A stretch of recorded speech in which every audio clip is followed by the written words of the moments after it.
পৃথিবীর আদিম প্রাণী ডাইনোসরের কথা কম বেশি আমরা সবাই জানি, কিন্তু জুরাসিক ওয়ার্ল্ড সিনেমা দেখার পর এই বিশালদেহী প্রাণীটিকে সামনাসামনি দেখার ইচ্ছে মনে জাগেনি এমন মানুষ হয়তো নেই বললেই চলে। ডাইনোসরের দেখা পেতে লক্ষ কোটি বছর আগে পৌঁছানো সম্ভব নয়, তবে ডাইনোসর সম্পর্কে এমন অনেক চমকপ্রদ তথ্য আছে যা জানলে হয়তো ডাইনোসর না দেখার আক্ষেপ কিছুটা হলেও ঘুচতে পারে। জানা অজানার এই পর্বে জানব পৃথিবীর আদিম প্রাণী ডাইনোসর সম্পর্কে।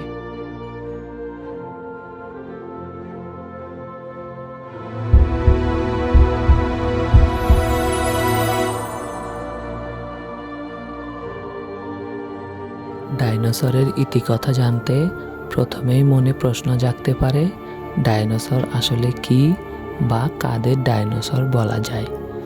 ফাইলোজেনেটিক নামকরণ অনুসারে ডাইনোসর মূলত বর্তমান পাখি এবং ট্রাইসেরাপটসের একটি আদি প্রজাতি।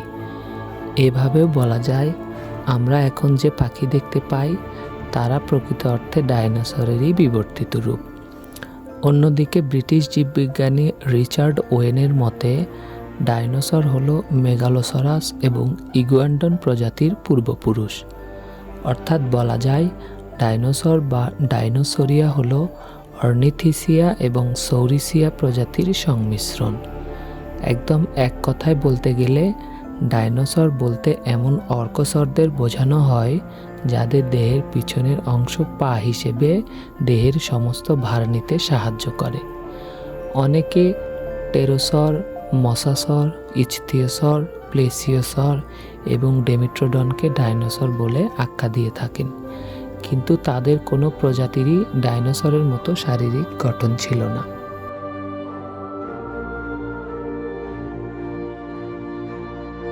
মেসোজোয়িক যুগের অন্যতম প্রভাব বিস্তারকারী প্রজাতি ছিল ডাইনোসর।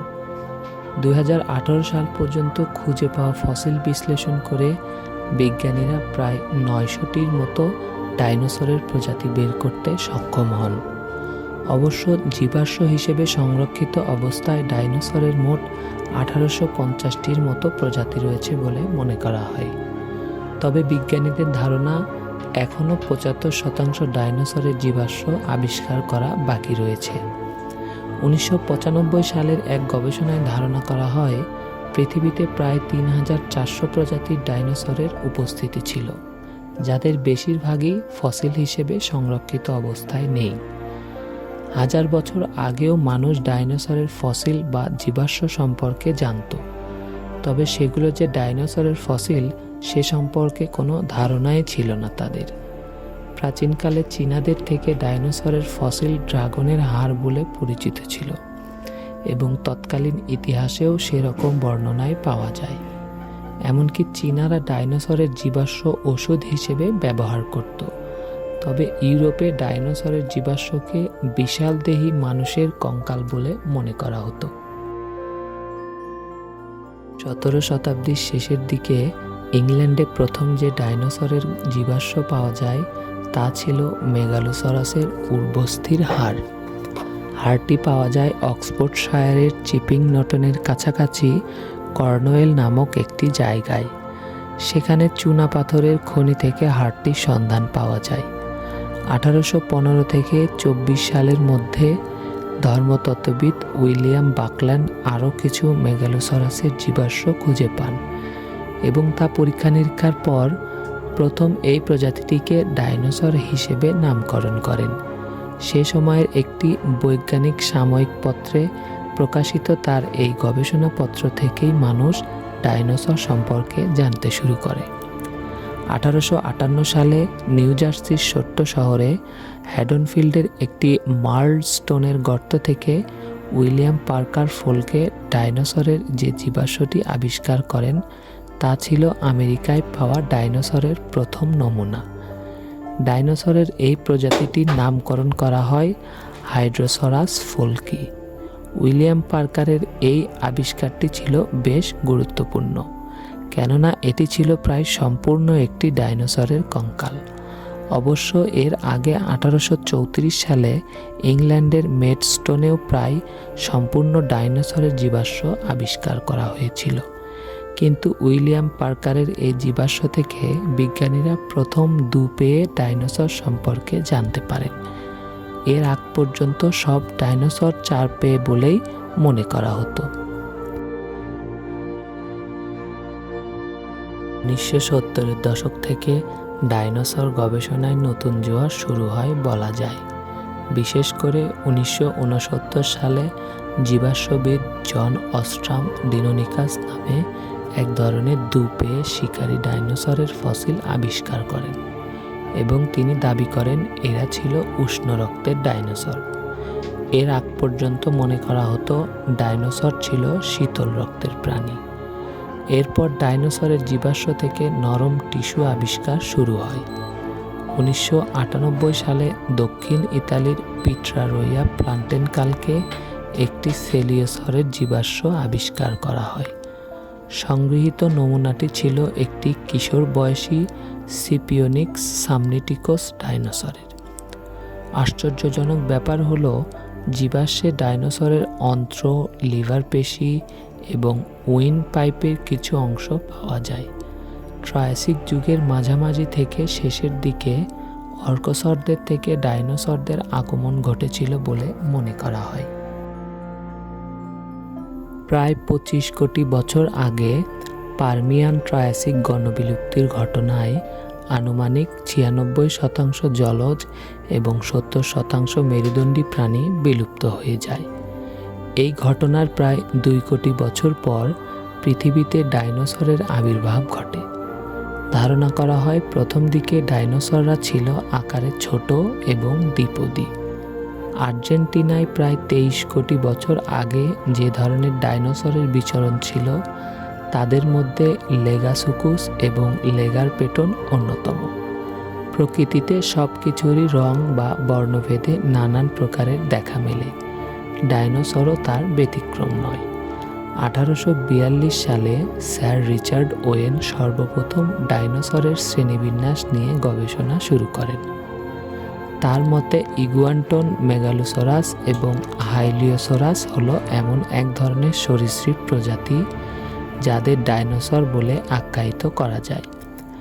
মূলত অর্কসর প্রজাতি থেকেই ডাইনোসরের উৎপত্তি ঘটেছিল। আমরা এখন যে কুমির দেখতে পাই তা অর্কসর প্রজাতিরই বিবর্তিত রূপ।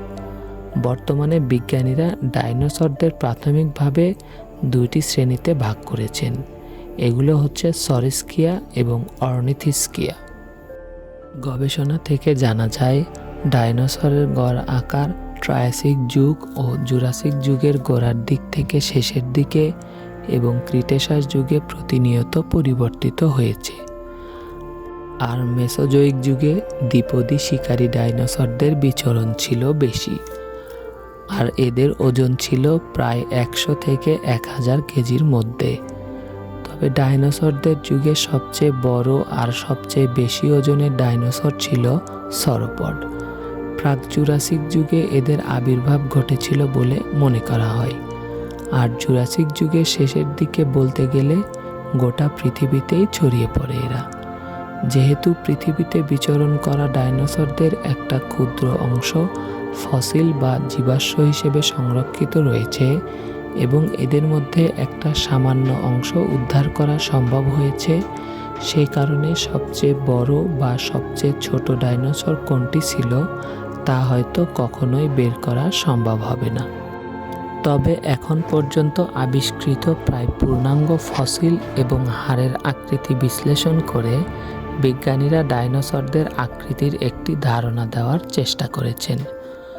উচ্চতা এবং ওজনের বিচারে সবচেয়ে বিশালাকার ডাইনোসর হল জিরাফা টাইটান ব্যাংকাই, যাদের উচ্চতা ছিল প্রায় 12 মিটার বা 39 ফুট।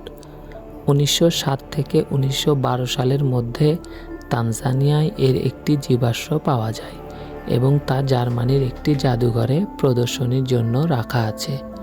প্রায় পূর্ণাঙ্গ ফসিল হিসেবে সবচেয়ে লম্বা ডাইনোসর হচ্ছে পাটাগো টাইটান। এর দৈর্ঘ্য 37 মিটার বা 121 ফুট। তবে ফসিল রিকনস্ট্রাকশন বা পুনর্গঠন করার পর আর্জেন্টিনোসরাসকে সবচাইতে লম্বা ডাইনোসর হিসেবে আখ্যা দেওয়া যায়। আর্জেন্টিনায় পাওয়া এর একটি নমুনার দৈর্ঘ্য হচ্ছে ৩৯.৭ মিটার বা ১৩০ ফুট। গবেষণা অনুযায়ী এদের ওজন হতো ৮০,০০০ থেকে ১,০০,০০০ কেজি পর্যন্ত।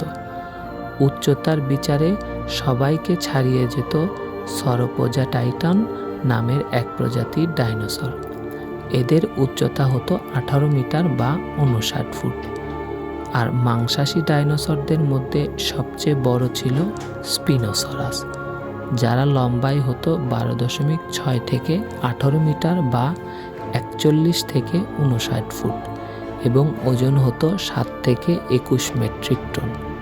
এছাড়া আরও কিছু বিশালদেহী মাংসাশী দ্বিপদী ডাইনোসরের মধ্যে ছিল জিগানোটোসরাস, কারাচোডোন্টোরাসোরাস, টাইরাটোনোসরাস, থেরিজিনোসরাস এবং ডাইনোকাইরাস। বিজ্ঞানীদের হিসাবে এখন পর্যন্ত খুঁজে পাওয়া সবচেয়ে ছোট ডাইনোসর হচ্ছে ইনকিওনেস হক্সলাই। মাত্র ৩৪ সেন্টিমিটার লম্বা এই ডাইনোসরের ওজন হতো মাত্র ১১০ গ্রাম।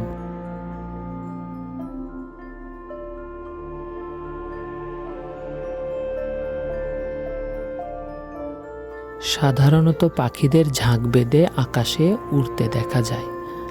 আর পাখি যেহেতু ডাইনোসরেরই বিবর্তিত রূপ, তাই ডাইনোসরের মধ্যেও একজোট হয়ে ঘুরে বেড়ানোর প্রবণতা ছিল। শুধু তৃণভোজী ডাইনোসরই নয়, মাংসাশী ডাইনোসররাও জোট বেঁধে বিচরণ এবং শিকার ধরত।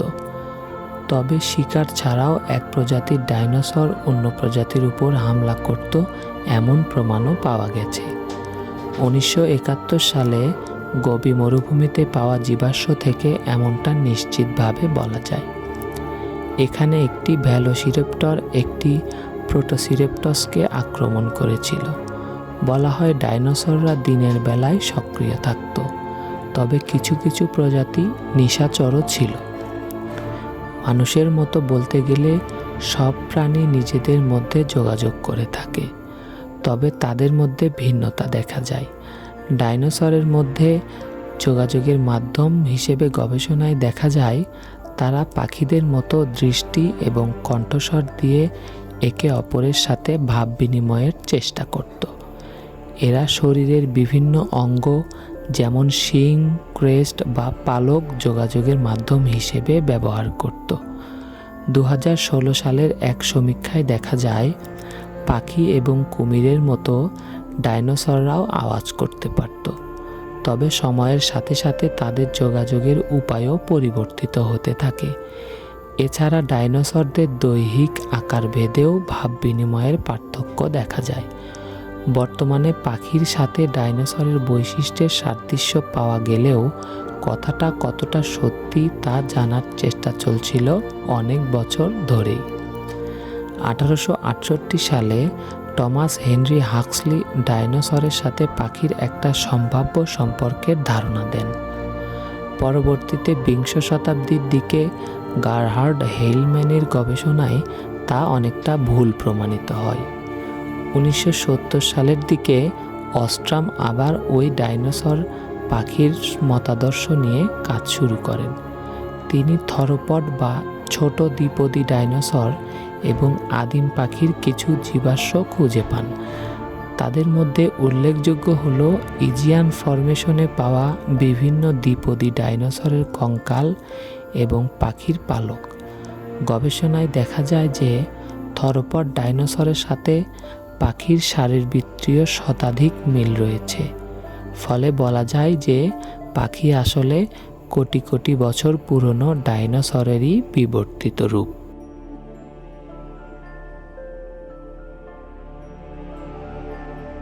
আমরা হয়তো সকলেই কম বেশি জানি কিভাবে একসময় পৃথিবীতে রাজত্ব করা ডাইনোসর নিশ্চিহ্ন হয়ে গিয়েছিল। আজ থেকে প্রায় ৬.৫ কোটি বছর আগে ৫ থেকে ১৫ কিলোমিটার প্রশস্ত একটি উল্কাপিণ্ড আছড়ে পড়েছিল পৃথিবীর উপর।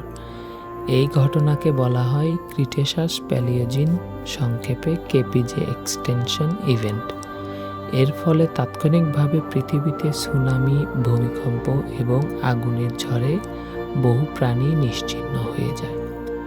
তবে ঘটনার প্রভাব ছিল দীর্ঘ সময়ব্যাপী। শুরু হয় অ্যাসিড বৃষ্টি এবং সমুদ্রের পানি অ্যাসিডে পরিণত হয়। বিষাক্ত কার্বন পার্টিকেলের বছরের পর বছর ধরে পৃথিবীর আকাশে ঢেকে থাকায় শুরু হয় বরফ যুগ। নানা প্রতিকূলতা এবং খাদ্যের অভাবে ডাইনোসর সহ প্রায় ৭৬% প্রজাতির প্রাণী পৃথিবী থেকে বিলুপ্ত হয়ে যায়। পাখির পূর্ব প্রজন্ম হিসেবে যারা বেঁচে ছিল তারাও একসময় হারিয়ে যেতে থাকে, কেননা কেপিজে ঘটনার পর সকল গাছপালা উজাড় হয়ে গিয়েছিল বলে মনে করা হয়। গণবিলুপ্তির পরও কিছু ডাইনোসরের প্রজাতি আরও কয়েক লাখ বছর টিকে থাকতে সক্ষম হয়েছিল বলে মনে করা হয়।